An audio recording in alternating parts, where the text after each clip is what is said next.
Hello, my name is Timothy. I'm here to discuss the history of computer generations. Basically, the evolution of computer generations started around the 16th century, whereby we had the first generations of computers which have been evolving to the present day fifth generation. So there are different types of computer generations that have occurred over time, having the first generation, the second, the third, the fourth generation, and the fifth generation of computers. All these generation of computers have occurred at different time frames, having the first generation computers occurring between the 1940s to 1950s, and these were basically characterized by vacuum tubes. The second generation computers occurring between the 1950s to 1960s, and these were characterized by transistors, which replaced the vacuum tubes in the first generation. Then we had the third generation occurring between the 1960s and 1970s, and this was characterized by integrated circuits. This was followed by the fourth generation occurring between the 1970s up to the present day. We are still using computers that are basically characterized by microprocessors, and those are in the fourth generation. Then the fifth generation consists of computers in the present day and what we expect in the future, and it is basically characterized by artificial intelligence, also known as AI. So the first generation computers were basically characterized by vacuum tubes. These weren't really reliable programming computers because basically they used machine language and they were a bit hard to use. They were really bulky and required almost a full room and a lot of electricity so as to operate. Examples of computers in the first generation included the ENIAC, which is electronic numerical integrator and computer, and this was built by J. Presper Eckert and John V. Marchley, and it contained over 18,000 vacuum tubes. The second one was EDVAC, electronic discrete variable automatic computer, and was designed by von Neumann. We also had the UNIVAC, Universal Automatic Computer, and was developed by Eckert and Marchley too. The second generation computers used the technology of transistors rather than vacuum tubes, and these transistors that replaced the vacuum tubes were a bit faster. They could emit less heat than the vacuum tubes, and they were a bit cheaper than the vacuum tubes, and they decreased the overall size of the computer. So it was really a great advancement, and these transistors were invented in Bell Labs, and they could work powerfully and at a faster speed than the vacuum tubes. So the second generation was basically characterized by different programming languages. These included Fortran, Argo, and COBOL. The characteristics of computers in the second generation included using of transistors as the main electronic component, using magnetic core and magnetic tapes or disks as the memory devices, and using magnetic tapes and punched cards as the input or output devices. These computers were basically smaller in size. They had low power consumption as compared to those in the first generation, and basically they were really better than those in the first generation. These computers included PDP-8, IBM 1400 series, IBM 790 and 794, UNIVAC 1107 and CDC 600, 300, 600, 3600. I beg your pardon. Yeah. During the third generation, there was a big advancement in the technology, shifting from the transistors to the huge transistors to the much smaller integrated circuits. These integrated circuits comprised of a number of transistors, and they were made from silicon, and that's why they're also known as silicon chips. A single integrated circuit has many transistors, registers, and capacitors built on one thin slide of silicon. Different high programming languages came up. For example, BASIC, which stands for Beginners All-Purpose Symbolic Instruction Code.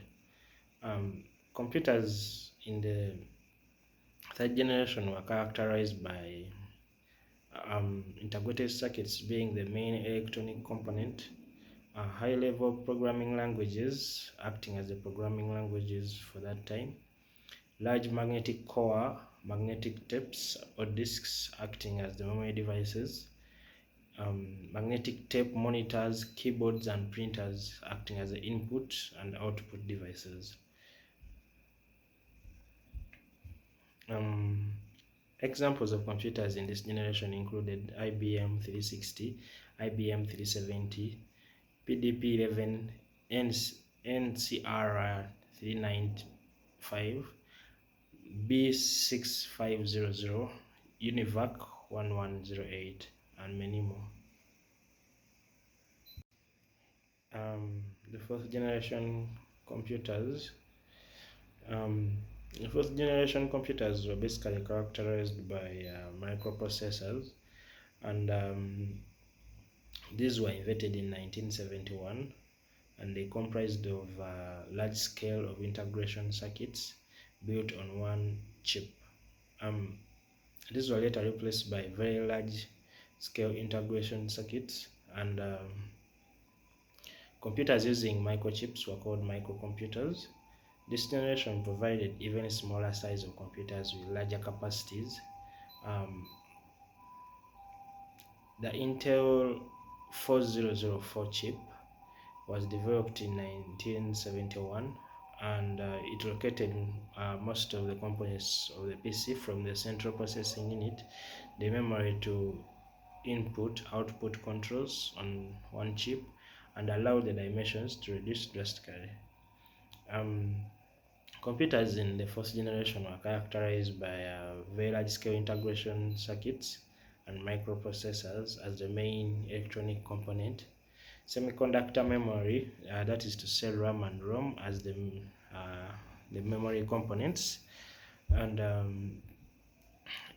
the input-output devices included pointing devices, optical scanning, keyboard, monitor, and printers.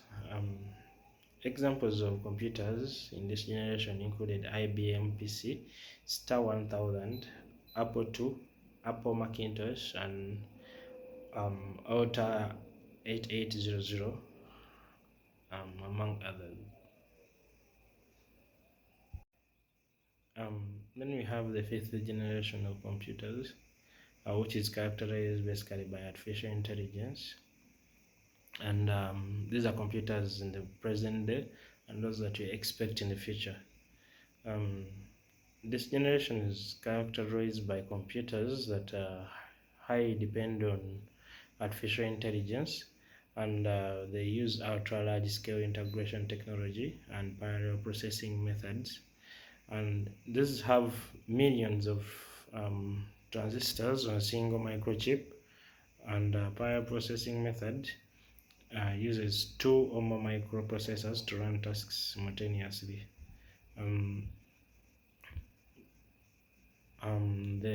The language basically used by these computers is the human language, also known as the natural language, and they are basically characterized by Their small size and portability, and the low power consumption as compared to other generation of computers.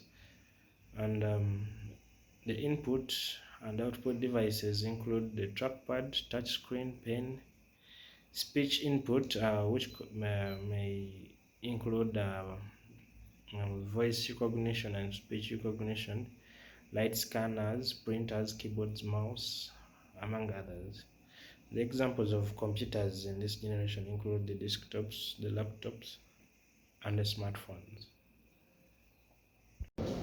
Um, the evolution of the Intel x86. The Intel x86 architecture is a widely used and enduring instruction set architecture for microprocessors. It has gone through several generations and updates since its inception. Here's an overview of the evolution of the x86 architecture. The first one, we had x86 origins, which went from 1970s to 1980s. The x86 architecture originated with the Intel 8086 microprocessor in the late 1970s. It was built, it was a 6-bit architecture, and the 8088, a variant of the 8086, was used in the original IBM PC in 1981. The 8086/8088 processors had a limited address space and performance compared to later x86 processors. The second one, we had 80286, which was in 1982, also known as the Intel 286. It introduced 16/24-bit addressing, protected mode, and virtual memory support. It marked a significant improvement over the 8086 in terms of performance and multitasking capabilities. The third, we had 80386, and that was in 1985. The Intel 386, often referred to as the 386, brought 32-bit microprocessor and protected mode. It was a significant milestone and allowed for true multitasking and better memory management.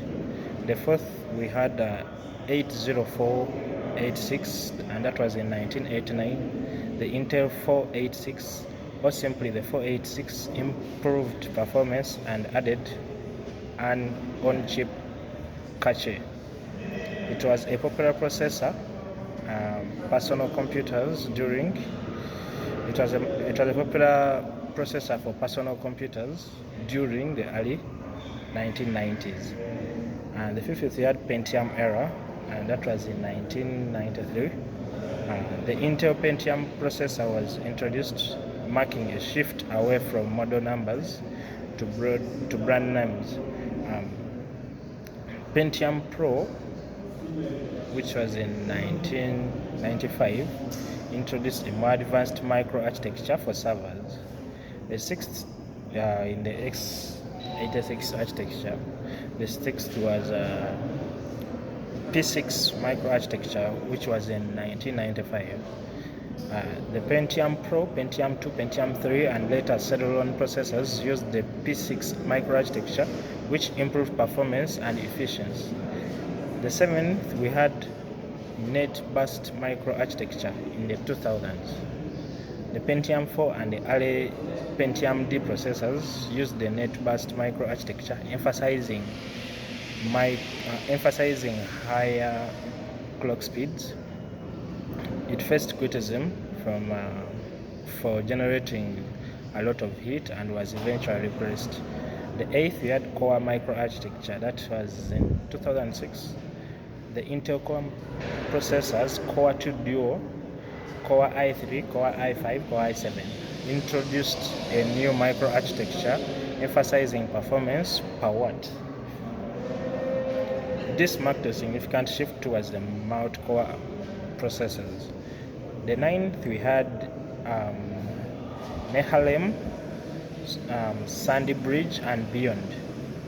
Intel produced several microarchitectures, including Nehalem, Sandy Bridge, Ivy Bridge, Haswell, Broadwell, Skylake, each improving performance, power efficiency, and integrated graphics.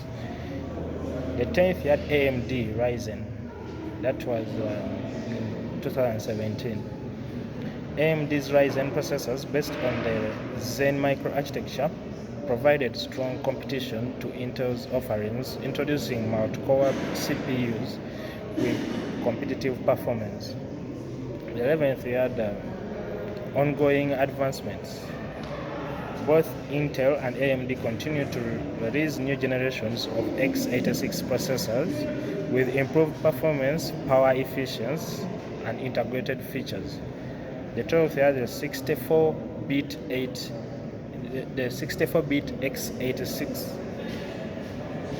The x86 64, an extension of the x86 architecture, introduced 64-bit processing capabilities and expanded memory addressing. Is widely used in modern computers. Yeah, so that's a brief recap about the x86 architecture. So for the ARM architecture, ARM stands for Advanced Risk Machine, and it has undergone significant evolution since its inception. ARM processors are known for their efficiency, power saving, versatility, making them popular in the wide range of devices. Here's an overview of the evolution of ARM architecture. At first, we had the ARM1, that was in 1985. The ARM project started at Econ Computers in UK, led by Sophie Wilson. ARM1, the first ARM processor, was a 32-bit RISC. RISC meaning a reduced instruction set computer. So it was used in Econ's Archimedes computers. The second one was ARM2. ARM2, that was in 1986. ARM2 featured a few improvements over ARM1 and was used in later Archimedes models. Then we had ARM3, that was in 1989. ARM3 brought enhancements including a memory management unit, making it suitable for more sophisticated operation systems. Then we had ARM6 in 1991.